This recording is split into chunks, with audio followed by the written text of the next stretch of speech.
السلام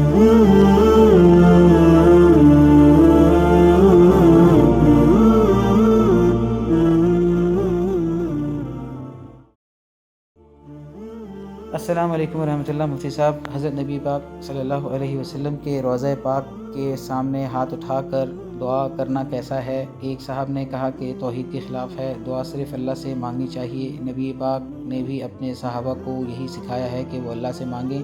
نبی پاک سے مانگنا شرک ہے، مسئلہ بتا دیں۔ اس کا جواب یہ ہے کہ بھائی، آپ صلی اللہ علیہ وسلم کے روضہ اقدس پر حاضری اگر کسی کو ملتی ہے تو بہت بڑی سعادت ہے، بارگاہ نبوی ہے۔ وہاں پہنچ کر نظریں جھکا کر موبائل فون بند کر کے انسان ادب سے سلام پیش کرے، اور جو درود شریف یاد ہو، درود ابراہیمی ہو یا جو درود شریف یاد ہو، یا درود شریف پر مشتمل بہت سی کتابیں ملتے ہیں، کتابیں بھی ملتی ہیں جس میں بڑے پیار بھرے درود شریف کے الفاظ موجود ہیں، تو وہ درود شریف محبت سے آپ صلی اللہ علیہ وسلم کے سامنے پیش کیے جائیں، اور آپ صلی اللہ علیہ وسلم کے روضہ مبارک کے سامنے آنکھیں نم ہو، دل شرمسار ہو، اور روح پر ایک کیفیت طاری ہو کہ میں رحمت عالم اور سرور کونین صلی اللہ علیہ وسلم کی بارگاہ میں حاضر ہوں۔ اور یہ جو دیکھا ہے، آپ نے بھی دیکھا ہوگا کہ موبائل فون لوگ نکال کے تصویریں کھینچ رہے ہوتے ہیں، اپنی سیلفیاں بنا رہے ہوتے ہیں، اور بعض جو ہے وہ اپنی ناواقفیت اور میں تو کہوں گا جہالت کی وجہ سے جھانک کر جالی کے اندر دیکھنے کی کوشش کر رہے ہوتے ہیں۔ مجھے ان کی، یقین کیجئے، جرت پر افسوس ہوتا ہے کہ یہ کیسی جرت کا کام نبی کریم صلی اللہ علیہ وسلم کے روضہ مبارک کے سامنے کر رہے ہیں۔ مفتی تقی عثمانی صاحب نے اپنے والد صاحب مفتی شفیع صاحب رحمۃ اللہ علیہ کے بارے میں، یا پھر کسی ایک بزرگ کے بارے میں لکھا ہے کہ جب وہ روضہ اطہر پر سلام پیش کرتے تھے تو ستون کے پیچھے کھڑے ہوتے تھے اور کہتے کہ اپنی شرارتوں کی وجہ سے مجھے ہمت نہیں ہوتی کہ حضور کا سامنا کریں۔ تو جب تک ادب آداب نہ ہوں تو ادب تو محبت کے قرینوں میں سب سے پہلا قرینہ ہے۔ تو آپ صلی اللہ علیہ وسلم کے جب روضہ اطہر پر سلام پیش کیا جائے تو ویسے تو آج کل اتنا رش ہوتا ہے کہ سلام پیش کرنے کے بعد عام اوقات میں رش کی وجہ سے دعا کا موقع ذرا مشکل ہی ملتا ہے کہ وہیں انسان کھڑا ہو کر دعا کر سکے۔ البتہ دعا مانگنی ہو تو چونکہ آپ صلی اللہ علیہ وسلم نے خود مانگنا اللہ ہی سے سکھایا ہے، اس لیے مانگنا تو اللہ ہی سے ہے۔ آپ صلی اللہ علیہ وسلم سے دعا مانگنا یہ بالکل ٹھیک نہیں ہے، یہ واقعی ٹھیک نہیں ہے کہ آپ صلی اللہ علیہ وسلم سے اپنی کوئی حاجت مانگی جائے، یہ ٹھیک نہیں ہے۔ یہ صاحب نے ٹھیک کہا کہ یہ عقیدہ توحید کے منافی بات ہے۔ دعا مانگنی ہو تو تھوڑا سا ذرا سا پیچھے ہٹ کر اور قبلہ رخ ہو کر، اگر وہاں جگہ مل جائے تو قبلہ رخ ہو کر دعا مانگنی چاہیے۔ البتہ آپ صلی اللہ علیہ وسلم کے سامنے حاضری کے وقت سلام پیش کرنے کے ساتھ ساتھ آپ صلی اللہ علیہ وسلم سے یہ درخواست کی جا سکتی ہے کہ بارگاہ خداوندی میں میری فلاں ضرورت کے لیے آپ سفارش کر دیجئے، شفاعت کر دیجئے کہ میرا کام ہو جائے، میرا فلاں کام ہو جائے، میری فلاں ضرورت پوری ہو جائے۔ تو اس طرح کی درخواست کرنا بارگاہ نبوی میں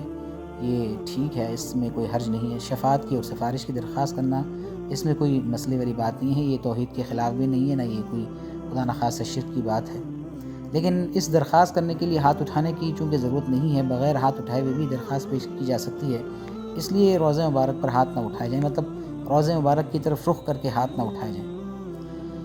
اب میں یہ ایک بات عرض کر دوں کہ بزرگوں کا جو ہمارے بڑے ہیں، ان کا جو ذوق دیکھا ہے اور پڑھا ہے اور اساتذہ سے اور مشائخ سے سنا ہے وہ یہ ہے، یعنی وہ ان کا سلام پیش کرنے کا انداز کیا ہوتا ہے،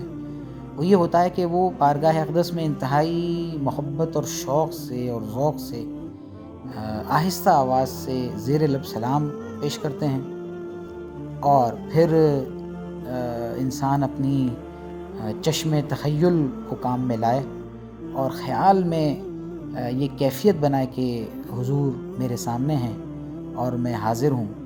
اور ایسے موقع پر یقیناً نظریں نیچی ہی ہوں گی، نظریں نیچی ہی ہونی چاہیے، روضہ اطہر کے سامنے نظریں نیچی ہی ہوں۔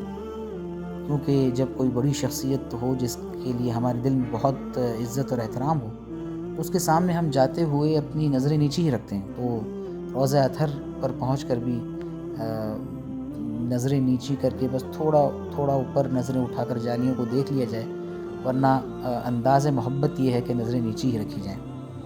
اور تاکہ جھانکی نہ ہو، جس طرح عام لوگ کم علمی میں کرتے ہیں، جالی کے اندر سے تاکہ جھانکی کر کے دیکھنے کی کوشش کر رہے ہوتے ہیں یا آگے پیچھے اوپر نیچے ہو رہے ہوتے ہیں. یہ مناسب کام نہیں. اسی طرح لوگوں پر بھی نگاہ نہ ہو، جو آس پاس لوگ گزر رہے ہیں ان پر بھی بالکل نگاہ نہ ہو. بھی اپنے دل میں اور خیال میں یہ کیفیت بنی ہوئی ہو کہ سوائے حضور کے اور کوئی شخص، کوئی ذات، کوئی خیال دل میں ہرگز نہ ہو. بس ایسا ہو کہ حضور ہیں اور میں ہوں،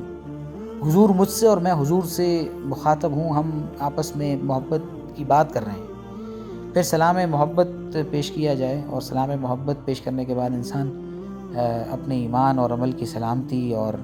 اسی طرح میں نے عرض کیا کہ اپنی تمام حاجات کے پورا ہونے کے لیے، جتنی جائز حاجات ہیں ان کے پورا ہونے کے لیے حضور صلی اللہ علیہ وسلم کی بارگاہ میں سفارش کی درخواست کرے کہ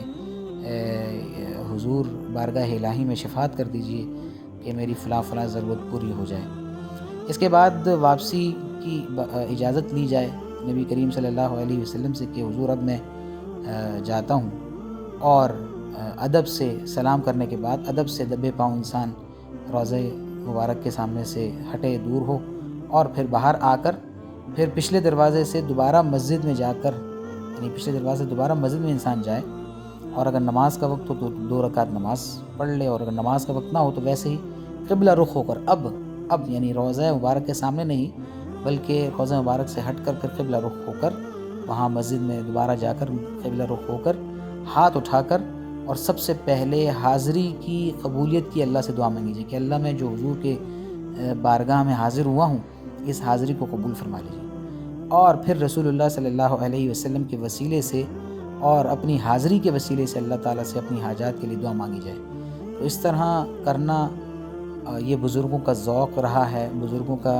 کے بارے میں جو کچھ سنا ہے، پڑھا ہے،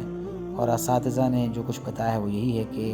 ہمارے اسلاف کا اور ہمارے اب کے جو بزرگان مکرمین ہیں، میں نام لینا نہیں چاہوں گا، لیکن بہرحال ہمارے بڑے بڑے بزرگان مکرمین ہیں، ان کا انداز یہی رہا ہے کہ وہ روضہ اطہر کے سامنے ہاتھ اٹھائے بغیر اپنے دل کی باتیں کیا کرتے ہیں حضور سے، اور پھر وہاں سے ذرا ہٹ کر قبلہ رخ ہو کر نماز پڑھ کر یا نماز پڑھے بغیر ہاتھ اٹھا کر اپنی ضروریات کو اللہ تعالیٰ کے سامنے رکھتے ہیں اور مانگتے ہیں. تو اللہ تعالیٰ ہمیں بار بار روضہ اطہر کی حاضری اور مقبول حاضری کی توفیق عنایت فرمائے. آمین بجاہ النبی الامین صلی اللہ علیہ وسلم.